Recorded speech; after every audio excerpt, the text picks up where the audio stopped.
తెలంగాణలో రేషన్ లబ్ధిదారులకు పంపిణీ చేయాల్సిన స్మార్ట్ రేషన్ కార్డులు వచ్చేశాయి. ఈ క్రమంలోనే తాజాగా రాష్ట్ర ప్రభుత్వం మోడల్ స్మార్ట్ రేషన్ కార్డును విడుదల చేసింది.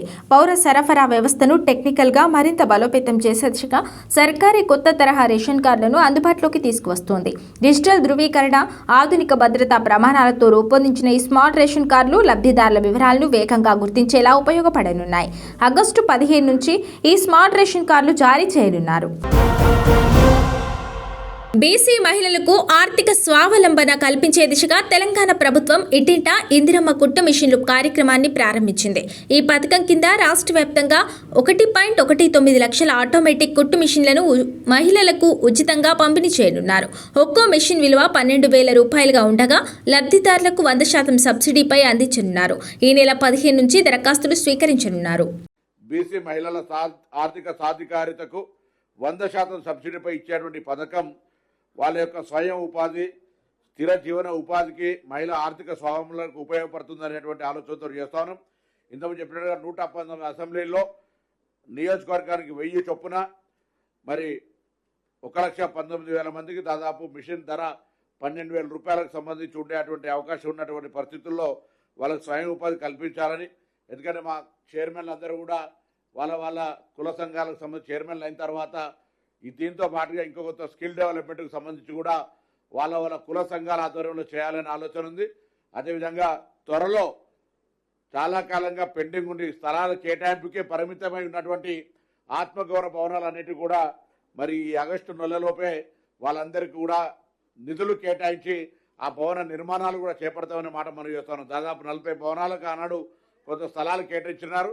స్థలాలకు కేటాయించినటువంటి సందర్భంగా వారందరికీ కూడా మరి డబ్బులు కేటాయించే విధంగా కూడా కార్యాచరణ తీసుకోబడుతుందనే మాటని సందర్భంగా మనవి చేస్తాను. తెలంగాణ రాజకీయాల్లో మార్పు తీసుకురావాల్సిన అవసరం ఉందని మునుగోడు ఎమ్మెల్యే కోమటిరెడ్డి రాజగోపాల్ రెడ్డి చేసిన వ్యాఖ్యలు చర్చకు దారితీశాయి. నిజాయితీగా పనిచేసే నాయకులు తనకు మద్దతుగా నిలిస్తే తమిళనాడు తరహాలో రాష్ట్ర రాజకీయాల్లో కొత్త పరిణామాలు తీసుకురాగలమని అన్నారు. కాంగ్రెస్ పార్టీలో ఉన్నవారికి కాకుండా ఇతర పార్టీల నుంచి వచ్చిన వారికి పదవులు లభిస్తున్నాయని తీవ్ర అసంతృప్తి వ్యక్తం చేశారు. అధికారంలో ఉన్నా ప్రతిపక్షంలో ఉన్నా తాను ప్రజల కోసమే పనిచేస్తానని మునుగోడు ఎమ్మెల్యే కోమటిరెడ్డి రాజగోపాల్ రెడ్డి స్పష్టం చేశారు. హైదరాబాద్ రవీంద్ర భారతిలో ఏపూరి సోమన్న 25 ఏళ్ల పాటల ప్రస్థానం పుస్తకాన్ని ఆవిష్కరించిన ఆయన మరోసారి తీవ్ర వ్యాఖ్యలు చేశారు. ఆంధ్ర పాలకుల మోచేతి నీళ్లు తాగేవారు నేడు ప్రభుత్వంలో కీలక పదవులు అనుభవిస్తూ ఉండటం బాధాకరమని ధ్వజమెత్తారు. గత బీఆర్ఎస్ ప్రభుత్వానికి వ్యతిరేకంగా తొలిసారిగా గళం విప్పింది తానేనని, అందుకే కేసీఆర్ తనను లక్ష్యంగా చేసుకున్నారన్నారు.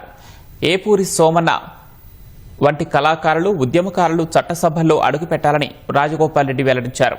నిజాయితీ కలిగిన నేతలు తన వెంట నిలిస్తే తమిళనాడు తరహాలో తెలంగాణలోనూ మార్పు తీసుకొస్తానని ధీమా వ్యక్తం చేశారు. ఉద్యమంలో ఉన్నోళ్ళు, నిజాయితీ పరులు, యువకులు శాసనసభలో అడుగు పెడతారు. తెలంగాణ రాజకీయాన్ని కూడా తమిళనాడు మాదిరిగా మార్చేస్తాం. అధికారాన్ని అడ్డం పెట్టుకొని అభివృద్ధి పేరు మీద లక్షల కోట్లు దోసుకుంటున్నోళ్ళ ఎమ్మడి పడతాం. దోపిడికి వ్యతిరేకంగా పోరాటం చేస్తాం. మేము నిజాయితీ పరులం అని చెప్పేసి మా సహనాన్ని, మా ఓపికని చేతగానితనంగా భావించొద్దు. అవసరం వచ్చినప్పుడు విద్యార్థుల కోసం, నిరుద్యోగుల కోసం, యువకుల కోసం, రైతుల కోసం, పేదల కోసం, మా అక్క చెల్లెల కోసం అవినీతికి వ్యతిరేకంగా పోరాటం చేసి యుద్ధం చేస్తాం. భయపడేది లేదు. పట్టాదార్ అన్ని సవ్యంగా ఉన్న భూములను 22A నిషేధిత జాబితాలో పెట్టడంపై సీఎం రేవంత్ రెడ్డి ఎట్టకేలకు స్పందించారు.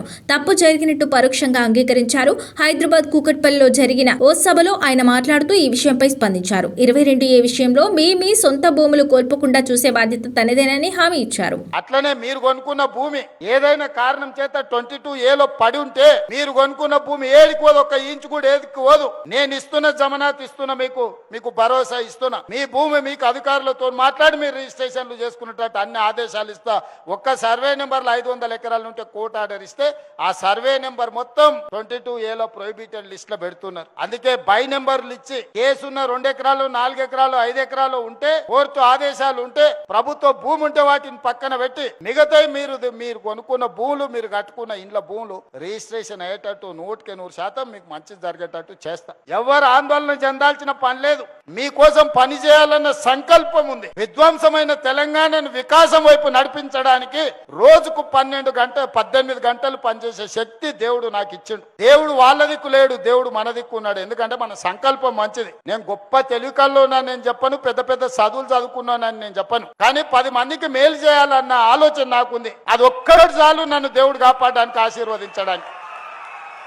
అభివృద్ధిలో నాకు రాజకీయాలు లేవు. ఎన్నికలు వచ్చినప్పుడు ఎన్నికలు చేసుకుందాం, ఇప్పుడు అభివృద్ధి చేసుకుందాం, పనులు చేసుకుందాం. మీరందరూ సహకరించండి. అద్భుతమైన తెలంగాణను, హైదరాబాద్ నగరాన్ని అభివృద్ధి చేసుకుందాం. మీ అందరి ఆశీర్వాదంతో ఈ ప్రభుత్వం ముందుకెళ్తుంది. ఒడిదుడుకులను ఎదుర్కొని అధిగమించి ఆర్థికంగా నిలదొక్కొని విధ్వంసమైన తెలంగాణను వికాసం వైపు నడిపించడానికి నాకు శక్తినివ్వండి, నన్ను ఆశీర్వదించండి.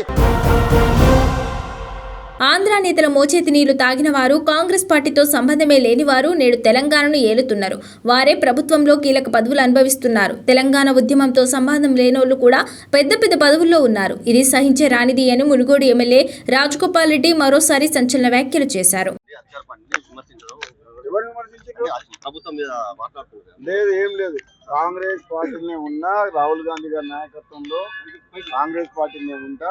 ఎక్కడ కూడా కాంగ్రెస్ పార్టీని ఎవరిని మన ప్రభుత్వాన్ని విమర్శించలేదు. కాకపోతే ఒకటి ఏంటంటే, కాంగ్రెస్ పార్టీలో బయట నుంచి వచ్చిన వ్యక్తుల ఆధిపత్యం ఎక్కువై నిజమైన కాంగ్రెస్ పార్టీ నాయకులు, కార్యకర్తలకు అన్యాయం జరుగుతుంది అనేది నా భావన. రెండోది, నిజంగా కాంగ్రెస్ పార్టీ ప్రజాపాలన వచ్చింది కదా, ప్రజాపాలన వచ్చినప్పుడు తెలంగాణ ఉద్యమకారులను కానీ, కాంగ్రెస్ పార్టీ నాయకులను కానీ మొదటి నుంచి వచ్చిన వాళ్ళకు కూడా గౌరవం దక్కాలనేది, ఈ ప్రభుత్వంలో వాళ్ళకు కూడా సముచిత గౌరవం కల్పించాలని చెప్పి నా భావన. మూడవది, ఇప్పుడు కూడా సీమాంధ్ర పాలకుల, సీమాంధ్ర మీడియా చెప్పు చేతల్లో మన తెలంగాణ కాంగ్రెస్ పార్టీ కానీ గవర్నమెంట్ కానీ నడపొద్దని. మన తెలంగాణ ఉద్యమం నడిచిందే తెలంగాణ ప్రజల ఆత్మగౌరవం కోసం.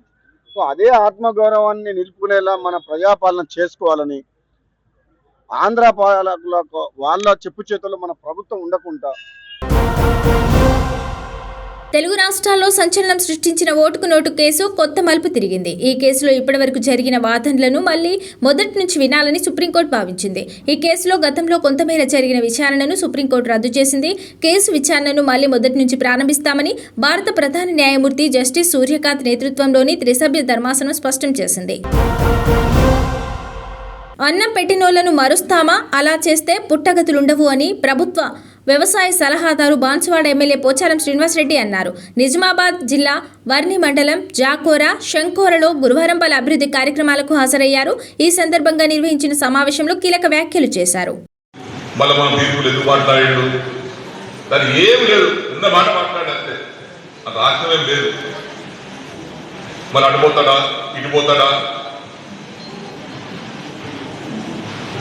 నా ప్రజల కోసం నా జీవితం, ప్రజల సంక్షేమం కోసమే నా ఆలోచన, కార్యకర్తల బాధలు తీరడానికి నా ఆలోచన. దానికి అనుగుణంగా నేను పనిచేయాల్సి వస్తుంది తప్పితే నాకు ఒక్క పైసా కూడా, %1 కూడా స్వార్థం అనేది నాకు లేదు. స్వార్థం అనేది నేను ఉంటే రాజకీయం అనుకున్నాను, కానీ ఇటువంటి దౌర్భాగ్యం పని నేను చేయలేదు. రోజు అంటున్న బాధ కలిగి మనం స్పందించాలి. మీరు పోచారం శ్రీనివాసరెడ్డి ఉద్యోగం పెట్టా, ముఖ్యమంత్రి గారికి ఉద్యోగం కలిపిండా, ఆయన స్వార్థం ఉంది. చెప్పురా బాబు, ఒక్కటి చెప్పు స్వార్థం, ఒక్కటి చెప్తున్నాను. నాకు డబ్బులు ఇచ్చేదా, నా అమ్ముడు పోయినా, అదే ఆ విషయం స్పష్టం చేయడానికి మాట్లాడినా. మరి వాస్తవం చెప్పాలంటే ఇప్పుడు ఈ పక్షాలు ఇచ్చారు, చెప్పాల్సి వస్తుంది. అన్నం పెట్టుకుని పడతారా? బీఆర్ఎస్ నేత మాజీ మంత్రి సింగిరెడ్డి నిరంజన్ రెడ్డిని ఏపీ పోలీసులు అడ్డగించారు. గురువారం ఆయన రైతులతో కలిసి ఆంధ్రప్రదేశ్లోని నంద్యాల జిల్లా పరిధిలో గల పోతిరెడ్డిపాడు ప్రాజెక్టు సందర్శనకు వెళ్తుండగా ఆంధ్ర పోలీసులు జూపాడు బంగ్లా వద్ద అడ్డుకున్నారు. దీంతో ఆయన నడి రోడ్డుపైనే నిరసనకు దిగారు. ఈ సందర్భంగా నిరంజన్ రెడ్డి మాట్లాడుతూ రైతుల ప్రయోజనాల కోసం కట్టిన ప్రాజెక్టులను చూడడానికి వెళ్తుంటే అడ్డుకోవడం దారుణమని అన్నారు. ఆంధ్ర వాళ్ళు ఎవరైనా సరే హైదరాబాద్లో ఉండాలంటే పర్మిషన్ అని మాట్లాడాల్సి వస్తుంది. నేను కూడా అంతే కదా. మామూలుగా సందర్శకులకు మీరు ఆంక్షలు పెడితే చాలా పెద్ద ఇష్యూ అవుతుంది. సందర్శించడానికి వెళ్తున్నారా సార్? లేకపోతే అంతే, ఓన్లీ సందర్శన. సందర్శన మరి ఇన్ని భారీ కాన్వాయ్ తీసుకొని వెళ్తున్నారు సార్. దానికి నంబర్కు రెస్ట్రిక్షన్ ఉందా? అనగా సార్ ఇప్పుడు ఇంతమందితో లోకేష్ వెళ్తున్నారు 100 కార్లతో పోవచ్చు, చంద్రబాబు నాయుడు 100 కార్లతో పోవచ్చు, మేము పోకూడదా? సార్. మరి జగన్ పోవచ్చు 100 కార్లతో, లోకేష్ పోవచ్చు. అంటే సందర్శించడానికి 100 కార్లతో రారు కదా సార్? 200తో కూడా వస్తాం. శ్రావణ మాసం తొలి రోజు పూజకి వెళ్తున్నాం అండి, దాంట్లో ఏముంది? పోకూడదా? మరి తమ సమస్యను పరిష్కరించకపోతే ఈ నెల 23వ తేదీ అర్ధరాత్రి నుంచి రాష్ట్ర వ్యాప్తంగా ఆటోల నిరవధిక బంద్ నిర్వహిస్తామని ఆటో యూనియన్ల జేఏసీ నాయకులు ప్రకటించారు. రాష్ట్ర వ్యాప్తంగా జరుగుతున్న ఆటో డ్రైవర్ల ఆత్మహత్యలకు ముఖ్యమంత్రి రేవంత్ రెడ్డి బాధ్యత వహించాలని డిమాండ్ చేశారు. ఉచిత బస్సు పథకం ద్వారా తమ ఉపాధిని నాశనం చేసి చోద్యం చూస్తున్నారని విమర్శించారు.